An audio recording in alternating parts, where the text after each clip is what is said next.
बिस्मिल्लाहिर्रहमानिर्रहीम। अस्सलाम वालेकुम। आज हम अपनी क्लास में एंगल से मुतालिक क्वेश्चन सॉल्व करेंगे।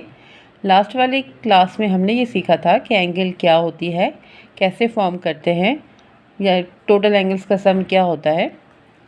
आज हमने क्लास में हम ये सीखेंगे कि हमें पास सपोज़ कोई भी गिवन एंगल है तो हम उसको कैसे फाइंड आउट कर सकते हैं।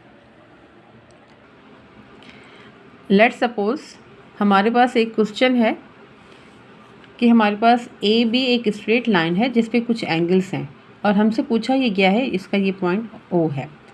अब एंगल ए ओ सी हमारे पास गिवन नहीं है, बस हमें दिखाया गया है। इस क्वेश्चन से हमें ये पता चल रहा है, हमें ये मालूम होना चाहिए जब भी किसी स्ट्रेट लाइन पे एक परपेंडिकुलर बना हुआ हो, इट मीन्स वो एक 90 एंगल है, मीन्स राइट एंगल है। अब 90 राइट एंगल का साइन ये होता है, अब इससे भी 90 के एंगल को डिनोट कर सकते हैं और हम 90 लिख भी सकते हैं। 90 एंगल इस तरह हम लिखते भी हैं, ठीक है। अब हमें यहाँ पता चल गया, जो उन्होंने नहीं बताया था कि ये 90 एंगल है, जस्ट उन्होंने बताया। अब उन्होंने हमसे पूछा क्या है कि एंगल सी ओ डी हमें फाइंड आउट करना है, जबकि एंगल डी ओ बी बराबर है किसके, 30 के। अब इस क्वेश्चन में हमें ये पता है, इस क्वेश्चन के बाद हम क्या करेंगे, total sum of angle is 180 degree, यानी कि किसी भी एक स्ट्रेट लाइन पे टोटल एंगल्स का सम क्या होता है, 180 होता है, ठीक है। अब एंगल, अच्छा अब एंगल लिखी किस तरह जाती है, मैंने आपको लास्ट वीडियो में बताया था कि हमारे पास जो हम सपोज़ अब ये वाली एंगल है हमारे पास जो 90 के एंगल, इसको हम कैसे लिखेंगे, हम क्या लिखते हैं, angle A O B is equals to 90 degree. अब यहाँ पे देखिए नाम तो आपको बिल्कुल सामने है, नज़र आ रहे हैं, हमें पता चल रहा है, लेकिन किस जगह पे, किस ओरिजिन पे हमने 90 का है, वो 90 की एंगल बनी हुई है ओ पे, और उसके साथ उसके जो हेड्स हैं वो कौन से हैं, वो क्या हैं, ए और बी हैं। अब सेकंड एंगल क्या है हमारे पास, सेकंड एंगल फाइंड आउट करना है, उसको हम अभी रहने देते हैं। एंड थर्ड एंगल हमारे पास क्या है, angle D O B is equals to, D O भी लिख सकते हैं और बी ओ डी भी लिख सकते हैं, बोथ आर सेम थिंग। हमारे पास क्या है, 30 एंगल, और हमें फाइंड आउट क्या करना है, एंगल सी ओ डी हमें फाइंड आउट करना है, ठीक है।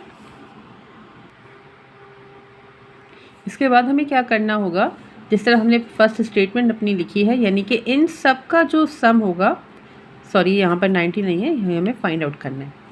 अब इन सब का जो सम है वो 180 है, तो हम इसको हम स्टेटमेंट एक बना लेते हैं, यानी कि हमारे पास angle A O B plus angle D O B plus angle C O D is equals to 180 degree. अब हमारे पास जो हमने अपना डेटा यहाँ पे कलेक्ट किया है, तो उसके हिसाब से अगर मैं यहाँ पे उनकी वैल्यूज़ पुट कर दूँ तो ए ओ बी हमारे पास कितना है, 90 एंगल है, 90 डिग्रीज़ है हमारे पास ये। देन डी ओ बी क्या है हमारे पास, 30, ठीक है। और हमें सी ओ डी फाइंड आउट करना है, इसको हम एक्स भी एज्यूम कर सकते हैं, हम इसको फ़िलहाल एंगल सी ओ डी ही लिख रहे हैं, इज इक्वल्स टू 180। अब एज़ पर अलजेब्रा रूल हमारे पास क्या है कि हम इन दोनों को प्लस कर सकते हैं, हम इज इक्वल्स के साइड लेकर जा सकते हैं, क्योंकि हम कोशिश ये करते हैं कि हमें जो चीज़ फाइंड आउट करनी है वो हमें एक ही साइड पे मिले। 30 plus 90 becomes 120 degree plus angle C O D is equals to 180। अब हमें 120 यहाँ पे नहीं चाहिए, तो हम यहाँ पे क्या करेंगे, इसको हम यहाँ पे शिफ्ट कर देते हैं, 120 degree plus angle C O D is equals to 180 degree. अब हमें यहाँ पे सिंपल ये चाहिए, क्योंकि हम इसको यहाँ से अगर यहाँ पे लेके जाएंगे तो हमें ये फाइंड आउट हो जाएगी। हमें क्वेश्चन में फाइंड आउट की क्या करना था, एंगल सी ओ डी करना था, angle C O D is equals to 180 degree. अच्छा, इस चीज़ को मैं यहाँ पे शिफ्ट कर रही हूँ, यहाँ पे ये पॉजिटिव था, तो अपनी जब पोजीशन चेंज करेगा तो ये माइनस का हो जाएगा 120।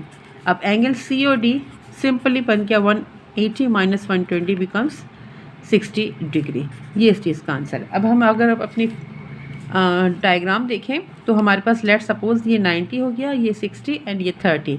अब देखें यह यहाँ पर एक परपेंडिकुलर है स्ट्रेट लाइन पे, तो ये 90 का एंगल है, इट मीन्स ये यहाँ पर भी 90 का था, तो 90 में जब हमारे पास 30 निकल गए तो हमारे पास 60 क्या बच गया, दूसरी एंगल बच गई, यानी कि ये दोनों भी 90 की हैं और ये एक सिंगल 90 की है।